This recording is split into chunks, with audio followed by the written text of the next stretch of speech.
تو ہم امریکہ کے اندر اپنی پروڈکشن کریں گے اور یہ آپ نہ کریں یہاں پر. تو اب یہاں پر صف ماتم ہے اور وہ کہہ رہی ہیں کہ جناب وہ تو ظاہر ہے اگر وہاں پہ پروڈکشن رک گئی تو آپ کو پتہ ہے کتنے لوگ بے روزگار ہو جائیں گے, آپ کو پتہ ہے درآمد ڈیوٹی کے حساب سے کتنا کچھ ہو جائے گا. بھائی مستیاں بدماشیاں کرنے کا یہ انجام ہوتا ہے نا کہ پاکستان نے جو ایئر سپیس یہاں پہ بند کی ہوئی ہے, تو اب انڈین ایئر لائنز کو, چاہے وہ سرکاری ہیں یا چاہے وہ نجی ہیں, ان دونوں ایئر لائنز کو کروڑوں ڈالر کا نقصان ہو رہا ہے. اور وہ بہت سارے طیارے تو گراؤنڈ ہو گئے ہیں کیونکہ وہ کہہ رہے ہیں بھائی اتنا کدھر آپ ایک چکر کاٹیں اور پھر وہ آپ کو لمبا چکر کاٹنا پڑے, تو پھر اس میں آپ اتنے کرائے بڑھا دیں تو کون دے گا. اور انٹرنیشنل فلائٹس کے بھی اسی طریقے, تو پاکستان کی اسپیس تو وہ استعمال کرنے نہیں دے رہے. تو اس وجہ سے جہاں بدماشی کی جاتی ہے وہاں پہ سوچا جاتا ہے کہ اگلوں نے بھی چوڑیاں نہیں پہنی ہوئی. رفال آ کے آپ کو پتہ ہے کہ کیا ہوا رفال کے ساتھ, تو ہمارے پائلٹس نے, شاہینوں نے آپ کی ساری بدماشی نکال دی. پھر اس کے بعد آپ نے جھوٹ بولنا شروع کیا. جھوٹ کون سا کہ ہم نے ان کے نیوز پر کرانہ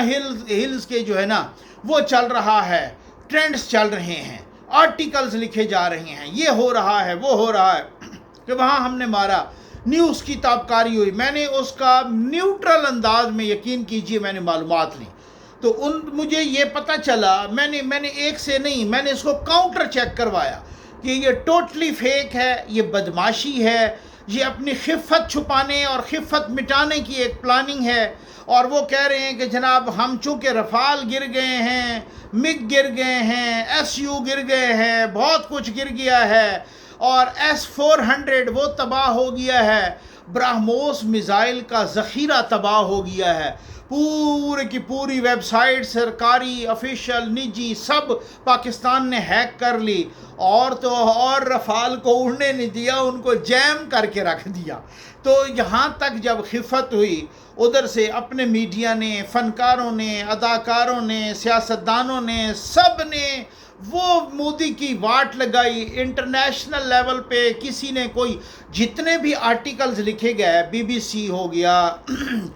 یا جتنے بھی نیوز آئیں, جو خبریں آئیں, جو ویڈیوز آئیں, چاہے وہ BBC ورلڈ نیوز ہو, چاہے وہ CNN ہو, چاہے وہ فاکس نیوز ہو, چاہے وہ الجزیرہ ہو, کوئی بھی ہو, انہوں نے یہی کہا ہے, شاہینوں کو شاباش دی. انہوں نے کہا بھارت کا ستیہ ناش ہو گیا ہے, مودی کا ایسی کی تیسی پھر گئی ہے, بھارت تباہ برباد ہو گیا ہے. سب نے یہی لکھا اور وجوہات بھی بتائیں کہ یہ ہے. اب وہاں سے بھی تو آپ کو پتہ ہے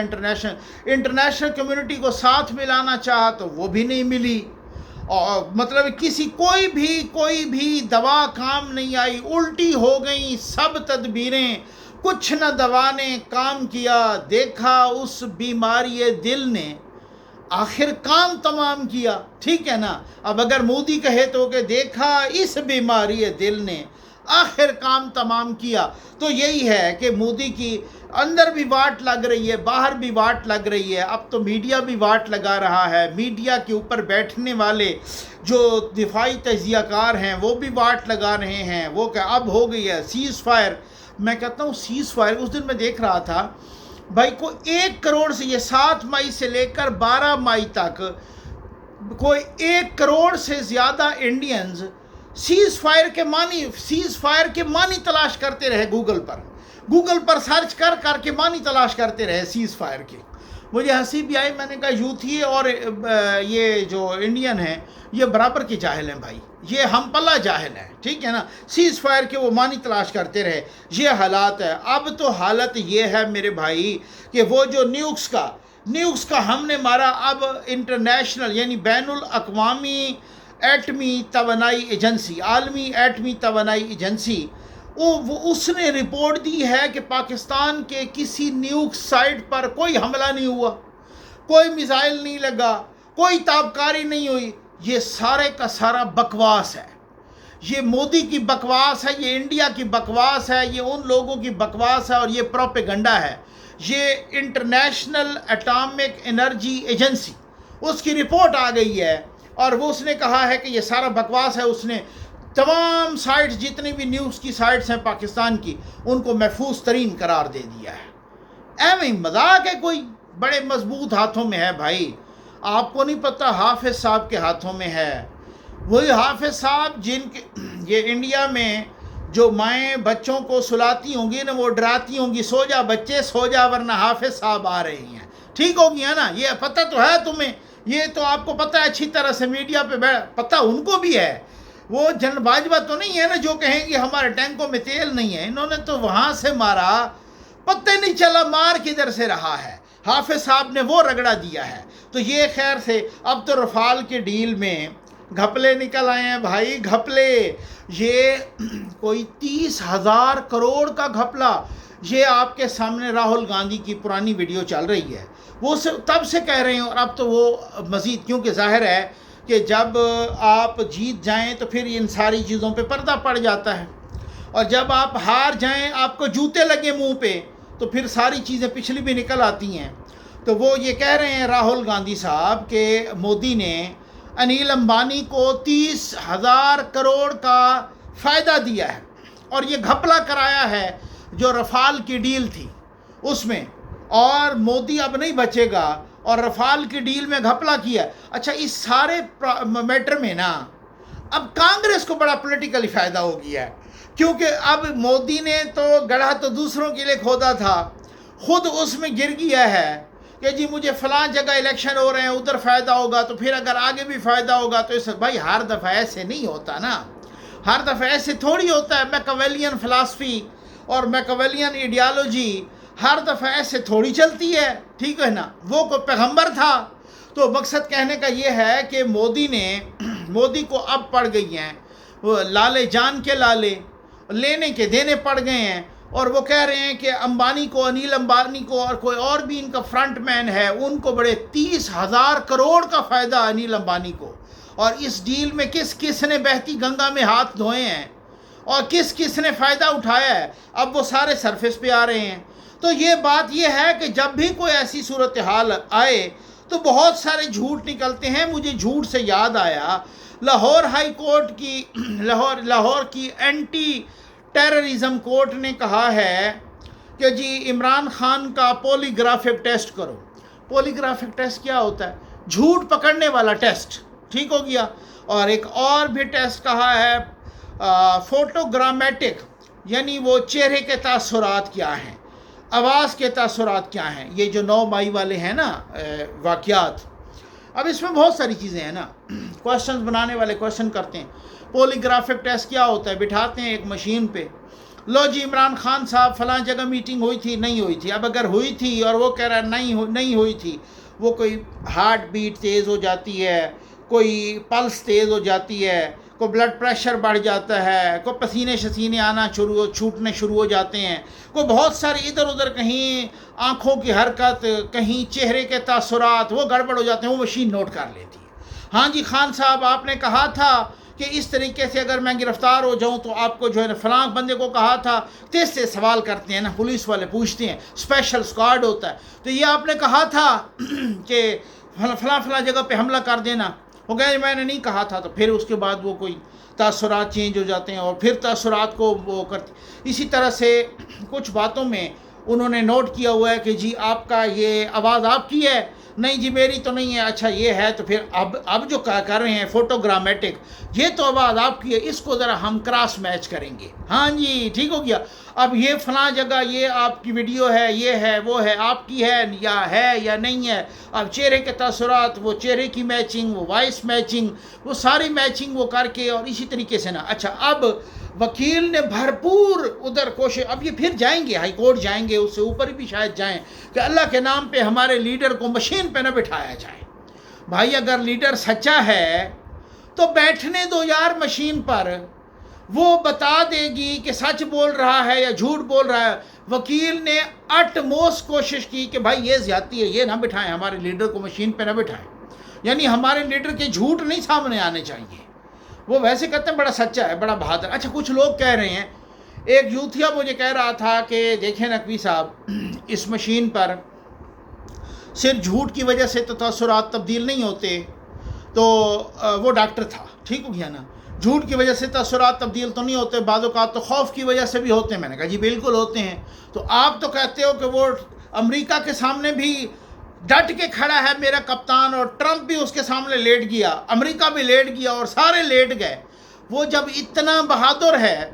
تو پھر پولی گرافک مشین پر بیٹھتے ہوئے اس کی اتنی جان جا رہی ہے،